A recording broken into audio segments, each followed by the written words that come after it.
Friends, good afternoon to all. ఈరోజు నేను చెప్పబోయే అంశం ఏంటంటే ముఖ్యమైన సంకేతాలు మరియు చిహ్నాలు. చూడండి, ఎద్దు, పెన్ను, తామర పువ్వు, ఈ మూడు ఒకటి ఒక ఈ మూడు కలిసి సంస్కృతి మరియు నాగరికతకి చిహ్నాలుగా చెప్పవచ్చు మనం. ఓకేనా?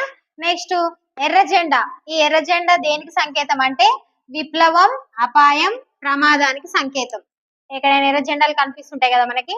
నెక్స్ట్ ఆలివ్ కొమ్మ. ఈ ఆలివ్ కొమ్మ దేనికి సంకేతం అంటే శాంతి సంకేతం, శాంతికి. నెక్స్ట్ గుర్రం. ఈ గుర్రం దేనికంటే పౌరుషం మరియు వేగానికి సంకేతం. నెక్స్ట్ తలక్రిందులుగా వేలాడే జెండా చిహ్నం ఉంటది, ఏదైనా చిహ్నం ఆపదకు అనమాట, ఆపదలో ఉన్నట్టు దానికి చిహ్నం. నెక్స్ట్ ఎరుపు త్రికోణం. ఇది దేనికంటే కుటుంబ నియంత్రణ చిహ్నం. నెక్స్ట్ చేత తెల్లని బెత్తం. ఇది దేనికంటే ఒక బ్లైండ్ పర్సన్, గుడ్డి వ్యక్తికి చిహ్నం. నెక్స్ట్ చక్రం. ఇది దేనికి చిహ్నం అంటే ప్రగతికి.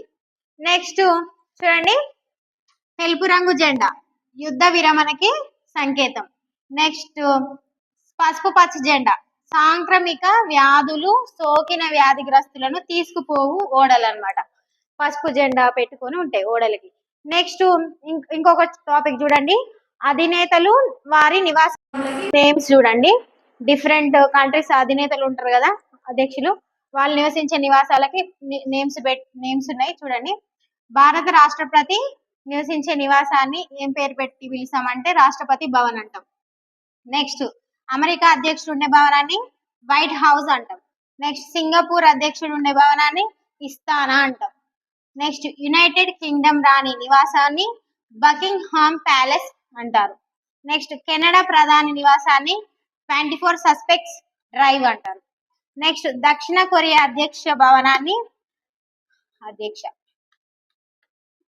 బ్లూ హౌస్ అంటారు. నెక్స్ట్ రష్యా అధ్యక్ష భవనాన్ని క్రెమ్లిన్ అంటారు. నెక్స్ట్ దలైలామా నివాసాన్ని ఏమంటారంటే పోతల ప్యాలెస్. నెక్స్ట్ బంగ్లాదేశ్ అధ్యక్ష భవనాన్ని ఘన భవన్ అంటారు. నెక్స్ట్ ఫ్రాన్స్ అధ్యక్ష నివాసాన్ని ప్యాలెస్ డి ఎలైసి అంటారు. ఓకే ఫ్రెండ్స్, ఇవి మీకు కాంపిటేటివ్ ఎగ్జామ్స్ కి చాలా యూజ్ అయితే, చాలా ఇంపార్టెంట్ పాయింట్స్ ఇవి. ఇంకా మరికొన్ని అంశాలతో మీ ముందుకు వస్తాను. Thank you for watching my video friends. ఇప్పటి వరకు సబ్స్క్రైబ్ చేసుకుని వాళ్ళు సబ్స్క్రైబ్ చేయండి, షేర్ చేయండి, లైక్ చేయండి ఫ్రెండ్స్. Thank you.